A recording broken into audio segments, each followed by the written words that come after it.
성경은 항상 하나님께서 나와 여러분을 사랑하신다고 말씀합니다. 그래서 요한일서 4장 19절의 말씀에 보면 우리가 하나님을 사랑하기 전에 하나님께서 먼저 우리를 사랑하셨다고 말씀합니다. 뿐만 아니라 하나님께서 베풀어 주시는 그 사랑은 의인과 죄인을 구별하지 아니하고 모두 사랑하신다고 말씀합니다. 그래서 하나님의 사랑과 은혜는 차별이 없습니다. 하나님의 의는 차별이 없습니다. 하나님의 구원에는 차별이 없습니다. 모두가 다 베풀어 주시는 은혜 안에서 그것을 감사함으로 받는 사람과 아직 깨닫지 못해서 거부하는 사람, 받아들이지 않는 사람만 있을 뿐입니다. 성경은 이 같은 사실을 아브라함과 그의 후손에게 약속했고 실제로 역사의 과정을 통하여 보여주셨습니다. 그래서 아브라함이 상속자가 없이 99살을 맞이하게 되었을 때에 하나님께서는 그에게 많은 자손을 주시겠다고 약속했습니다. 그리고 내가 내 언약을 세워 나와 너 및 내 대대 후손 사이에 세워서 영원한 언약을 삼고 너와 내 후손의 하나님이 되리라고 하셨습니다. 마찬가지로 오늘 나의 하나님은 우리 자손의 하나님이십니다. 우리의 하나님은 우리 후손의 하나님이십니다. 그러므로 아브라함의 하나님, 이삭의 하나님, 야곱의 하나님이셨듯 우리와 우리 후손의 하나님은 우리를 복된 길로, 잘된 길로 인도해 주실 것입니다.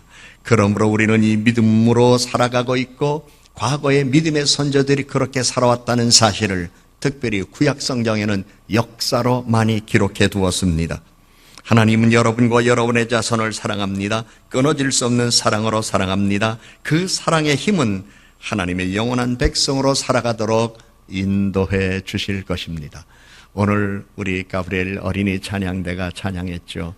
우리 가브리엘 장례원들이 이 다음에 어른이 되어서 이 다음에 결혼들을 해서 아이들을 낳고 그리고 그 태어난 아이들이 성장해서 오늘 이와 같은 모습으로 예배당에 찬양대로 앉을 때에 옛날에 사진 한 장 꺼내놓고 아빠도 이랬어, 엄마도 이랬어, 너희들이 이렇게 찬양하는 모습을 보니 옛 생각이 난다. 우리 하나님이 우리 가정을 얼마나 사랑하는 줄 알아? 우리 아빠 엄마가 내가 어렸을 때에 그때 잘은 모르지만 힘들었던 것 같아.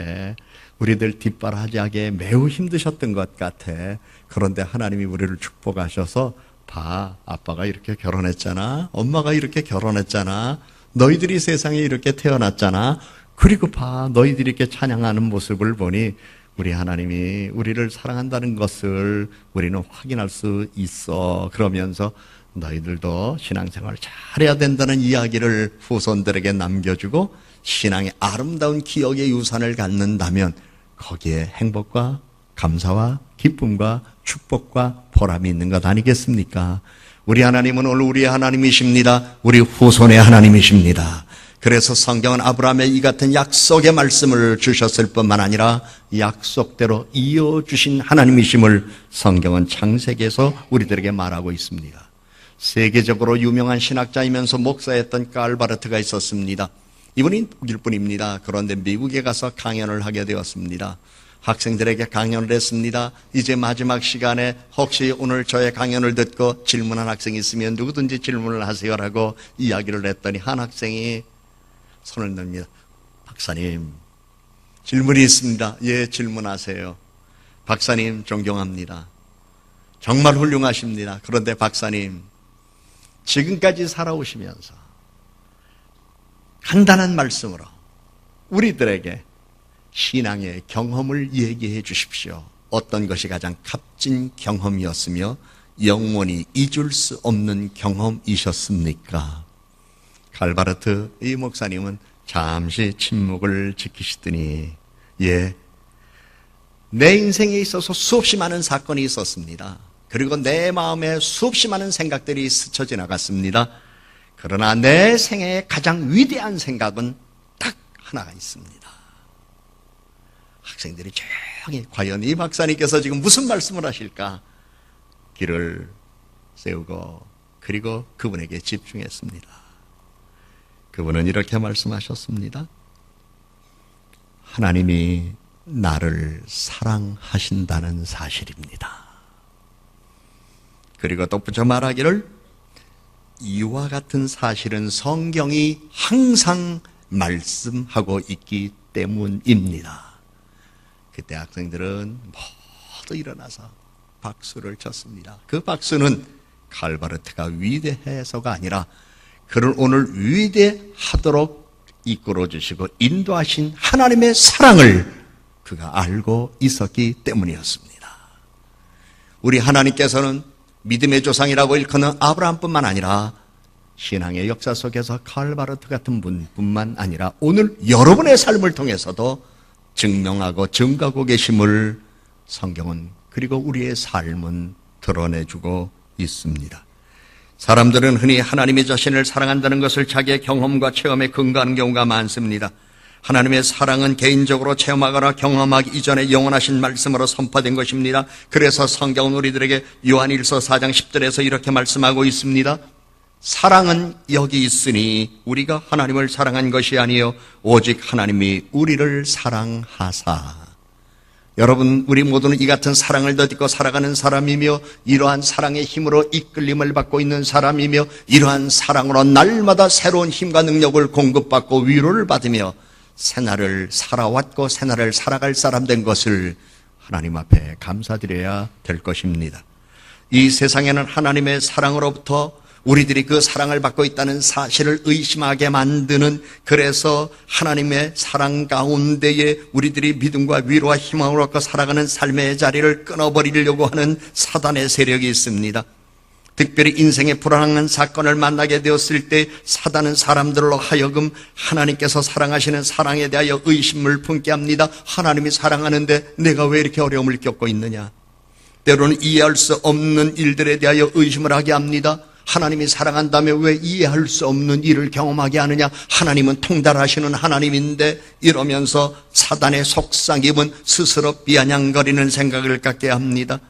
때로는 이해할 수 없는 출생의 비밀, 아니 내가 좀 부잣집에 태어났으면, 훌륭한 부모님으로부터 내가 태어났으면, 좋은 나라에서 태어났다면, 그리고 태어나긴 했는데 나는 아버지 얼굴도 모르고 경우에 따라서는 어머니 얼굴도 모르는 사람이 있게 되는 경우에는 내 출생은 도대체 뭐냐? 나는 왜 태어났냐?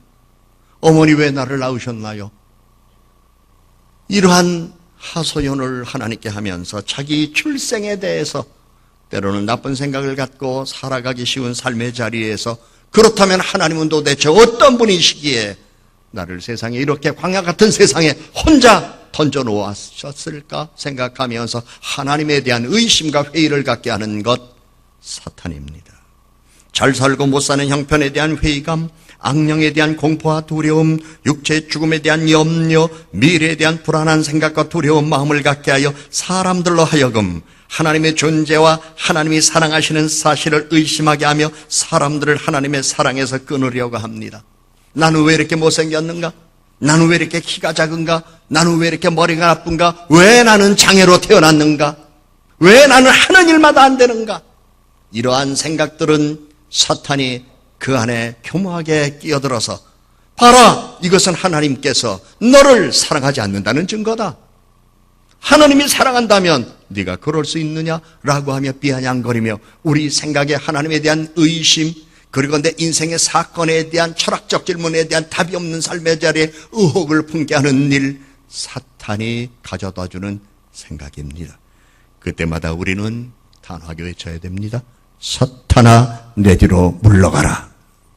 나는 하나님을 바라보며 산다. 나는 하나님의 사랑을 믿는다. 내가 현실적으로 이렇게 어렵고 힘들기 때문에 하나님은 나를 더 사랑할 거다. 그리고 내 삶에 대하여 내가 스스로 아무런 해답을 찾지 못하기 때문에 하나님이 나를 사랑하며 인도해 주실 것이다. 나는 살아계신 하나님을 믿는다. 이 믿음으로 살아가기를 우리 하나님은 원하고 있습니다. 그러므로 하나님의 자녀로 부름을 받은 사람들은 모든 일에 우리를 사랑하시는 하나님의 사랑이 변함없다는 것을 알고, 이 세상의 어느 것도 어느 세력도 어느 생각도 하나님의 사랑에서 끊을 수 없다는 것을 믿고 살아야 합니다. 로마서 9장 13절에 있는 말씀에 보면 내가 야곱은 사랑하고 에서는 미워하였다는 말씀을 기록하고 있습니다.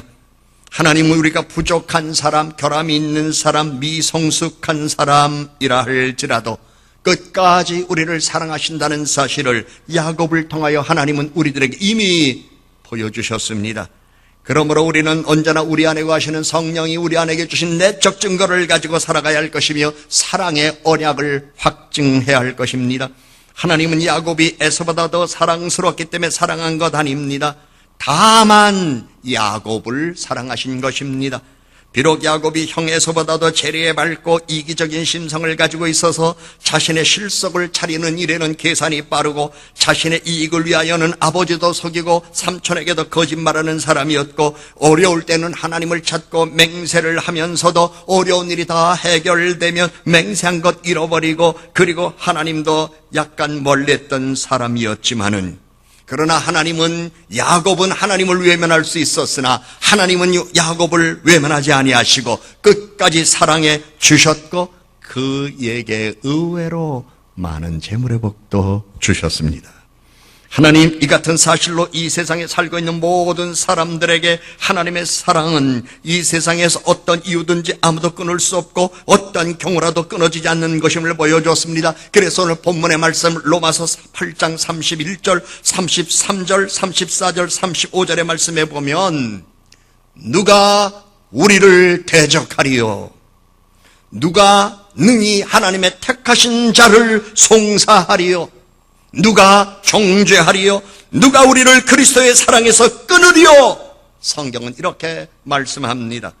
성경에는 사람들을 그리스도의 사랑에서 끊으려고 하는 여러 가지 재난의 종류가 있다고 말씀했습니다. 환난이 있습니다. 곤고가 있습니다. 핍박이 있습니다. 기근이 있습니다. 적신이 있습니다. 위험이 있습니다. 칼이 있습니다. 이 7가지를 말씀했습니다. 그렇지만 이 중에 어느 것도 그리스도의 사랑에서 끊을 수 없다고 성경은 분명히 말씀합니다. 심지어 죽음까지도 그리스도의 사랑에서 끊을 수 없다고 말씀합니다. 예수님께서 갈릴리 바다에서 무리를 걸으신 적이 있었습니다. 그때 무리로 걸어오시는 예수님을 보았던 베드로가 주여 만일 주님이시거든 내게 말씀하셔서 나도 무리로 좀 걷게 해 주십시오라고 이렇게 요청했습니다. 주님께서 그 이야기를 들었습니다. 그리고 말씀하셨습니다. 오라. 그러자 베드로는 주님이 오라는 그 말씀 한마디 듣고 배에서 내려서 정말 무리를 걸었습니다. 그리고 예수님을 바라보면서 무리를 이렇게 걸어가는데 갑자기 바람과 함께 파도가 일렁거리자 예수님을 바라봤던 시선을 바로 바람이 일렁거리는 그 파도를 보게 되었 순간 그냥 물에 빠졌습니다. 바람을 보고 무서워서 그만. 근데 성경을 보면 참 재밌는 표현이 있습니다. 바람이 우리 눈에 보입니까? 근데 성경은 바람을 보고 무서워 빠졌다고 이러겠습니다. 이는 이미 마음에 두려움이 있었다는 걸 말해주고 있는 겁니다. 세상을 담대하게 살아가세요. 두려움은 여러분의 인생을 가로막는 적입니다. 우리 어린이 찬양들을 이렇게 양성하는 이유가 있어요. 자꾸 많은 사람들 앞에 가서 서봐야 되고 앉아봐야 되고 자신의 재능을 발휘해야 돼요. 학원에서도 이런 거 안 가르쳐줘요. 학교에서도 안 가르쳐줘요. 교회는 가르쳐줘요. 투자하면서. 왜냐하면 이들에게 미래가 있기 때문에. 많은 사람들 앞에서 당당하게 서서 자신의 생각과 자신의 재능을 표현하는 것이 쉽지 않아요. 우리 어린이 찬양전들도 보면요, 처음에 여기 나오면요, 괜히 소매끝 잡아당기고요, 괜히 옷이 잘 맞는데도 이러고요, 그리고 괜히 비틀고요, 옆에 있는 애 찝쩍거리고요. 보세요, 2사람 빼놓고는 다 잘 앉아 있어요. 저 2사람도 이제 앞으로 잘 할 거예요. 여러분 보세요. 여러분의 자녀들 보세요. 앞에 세워보세요. 한마디 말도 못해요. 그런데 지난번에도 보면 우리 유치부 어린아이들 한복 둘이 입고 암송한 거 보셨잖아요. 서로 마주보면서 그 사진이 너무 예뻤어요. 네가 먼저 해. 네가 먼저 해. 아니 네가 먼저 해. 그러다가 또 한 사람이 하니까 딱 하잖아요. 여러분 몇백 명 앞에 나와서 그렇게 하는 거 쉬운 줄 아세요? 학교에서 학원에서 안 가르쳐줘요. 우리 교회나 가르쳐주지. 자꾸 아이들을 담대하게. 이게 두려움이 없애는 방법이에요. 믿음으로 사람들이 두려움이 사라지면 좋은데 때로는 환경을 통해서도 가르쳐주는 거죠. 성경에 보세요. 바람이 여러분의 모인에 보입니까? 바람은 느끼는 겁니다. 그리고 느끼고 방향을 잡을 수 있습니다. 그런데 성경은 바람을 보고 무서워함으로 마음에 두려움이 깃들었다는 얘기입니다. 인생을 담대하게 살아가세요. 주님이 나와 함께 하신다는 믿음으로 담대하게 살아가세요. 나를 사랑한다는 믿음, 나 같은 사람이 아니라 나를 사랑한다는 그 하나님의 사랑의 믿음 안에 담력을 얻고 은혜의 보좌 앞에 날마다 나아가는 여러분들이 되시면 풍성하신 하나님의 은혜와 복이 여러분의 것이 될 것입니다. 세상을 살다 보면 때로 사방으로 우겨쌈을 당하여 어떻게 살아야 할지 몰라 막막하고 캄캄할 때가 있습니다. 기근으로 인하여 먹을 것이 모자라 굶주린 배를 움켜쥐고 살아야 할 때도 있습니다. 원수들의 손에 붙잡혀 비참한 자리에 앉아있는 경우도 있을 수 있습니다. 믿었던 사람에게 배신당하여 삶의 회의를 느끼고 고독한 마음으로 방황할 때도 있을 수 있습니다. 그러나 하나님은 영원토록 변함없이 사랑하며 붙들어 주십니다. 그래서 하나님께서 여러분과 여러분의 후손을 사랑하는 하나님의 사랑의 힘은 죽음보다 강하고 불길보다 더 세고 많은 홍수보다 힘이 있고 많은 재물보다 강합니다. 주어진 삶의 자리에서 겪고 있는 모든 어려움을 하나님의 사랑을 의심하는 기회로 생각하지 말고 오히려 내가 하나님의 사랑을 더 깊이 체험할 수 있는 기회로 삼는 여러분과 여러분 후손들이 되셔야 할 것입니다. 힘들고 어려울 때도 있으시죠. 저는 찬송가 가운데 참 내게 은혜가 되는 많은 찬양이 있고 그 찬양을 부를 때마다 눈물을 흘리는 찬송가 가사가 몇 개 있습니다. 그 중에 내 주를 가까이 하게 함은 십자가 짐 같은 고생이나 내 일생 소원은 늘 찬양하면서 주께 더 나가기 원합니다. 그때 혼자 있을 때 또는 새벽에 기도할 때 또는 밤새 기도할 때 이 찬양을 기억하고 부릅니다. 내 주를 가까이 하게 함은 십자가 짐 같은 고생이나 내 일생 소원은 늘 찬송하면서 주께 떠나가기 원합니다.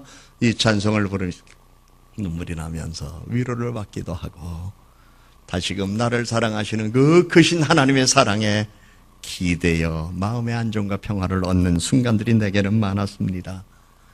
여러분, 정말 사는 거 쉽지 않습니다. 자식 키우는 거 쉽지 않습니다. 사업하는 거 쉽지 않습니다. 내 건강 지키는 것도 쉽지 않습니다. 내 삶의 자리를 유지하는 거 쉽지 않습니다. 우린 모두 고달프고 힘든 인생길을 살아가는 사람들입니다. 이러한 세상에서 자기에게 도움 안 줬다고 삐지는 사람들 얼마나 많아요.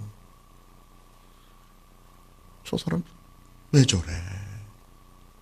가서 따지고 싶어도 따지지 못하고 때로는 자식을 붙들어 놓고 하소연하고 싶어도 해봤자 소용없는데 때로는 가족 중에 어느 한 사람에게 내 속사정을 다 얘기하고 싶어도 그 사람 들으나 마나 뻔한데 아무런 힘이 자신에게 없어요. 이 세상에서는 나를 사랑하는 사람이 아무도 없나 봐. 기댈 데가 없어요. 그러나 기억하세요. 우리 하나님 우리 사랑하세요. 우리 하나님 우리 사랑하세요. 그 사랑 안에서 우리는 위로를 받습니다. 생명의 힘을 얻습니다. 용기를 얻습니다. 소망을 갖습니다. 그래서 나를 사랑하신 하나님, 그 하나님 앞에 인생의 모든 수고를 내어놓으면서 주님 아시지요? 라고 하는 믿음 하나로 살아갑니다. 그럴 때마다 하나님은 우리의 인생과 운명을 새롭게 창조해 주십니다. 과거에 어떤 죄가 있었든 우리가 주 예수 그리스도 이름으로 기도하고 회개하고 주 예수 그리스도 이름으로 용서받았다면 용서받은 죄인으로 하나님과 사람들 앞에 당당하게 우리는 살아갈 수 있습니다. 신앙의 영웅들은 이 같은 믿음을 가지고 어떤 처지와 형편에 있든지 하나님의 사랑을 굳게 믿고 살았습니다. 히브리서에 나오는 초대교회 믿음의 사람들을 보세요. 로마 제국의 압제에 겪는 환난과 핍박에도 굴하지 아니하고 그들은 믿음을 지켰습니다. 그것은 그들이 현재 당하고 있는 아픔보다도 그들을 사랑하는 하나님의 사랑이 더 크다는 것을 믿었습니다. 하나님의 사랑을 자신의 생활 속에 경험하고 느끼는 것만큼만 생각하지 마세요. 하나님의 사랑은 언제나 여러분 자신이 생각하고 경험하고 느낄 수 있는 것보다 더 크고 심오합니다. 지금까지 살아오면서 하나님이 바라는 모습대로 살지 못했고 지금도 여전히 하나님께서 바라보는 거리가 있기 때문에 내가 나를 봐도 실망스러운 모습이 있다 할지라도 자기 자신에 대하여 실망하거나 낙심하지 말고 지금의 모습 그대로 하나님을 사랑하십시오. 하나님의 사랑을 믿으십시오. 그리하면 우리를 보시며 실망하지 아니하시는 하나님, 변함없이 사랑하시는 하나님, 그분의 사랑으로 우리는 세움을 얻습니다. 창세기 25장 28절의 말씀에 보면 이삭과 리브가 가정에서 아들 쌍둥이를 낳아 키우며 아버지는 고기를 좋아하므로 사냥자라는 에서를 좋아했고 어머니는 부엌일을 잘 도와주는 야곱을 좋아했다고 성경은 말합니다. 그러나 하나님은 사람을 차별하지 않습니다. 편애하지 않습니다. 악인과 의인에게 골고루 비를 내리시듯 모든 사람 차별하지 아니하시고 사랑하십니다.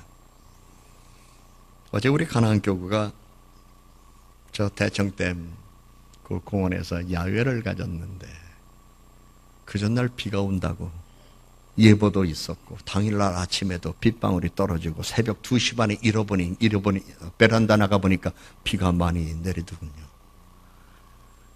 얼마나 다들 고민했을까요? 가야 되느냐 말아야 되느냐. 그런데 하나님이 은혜 주시잖아요.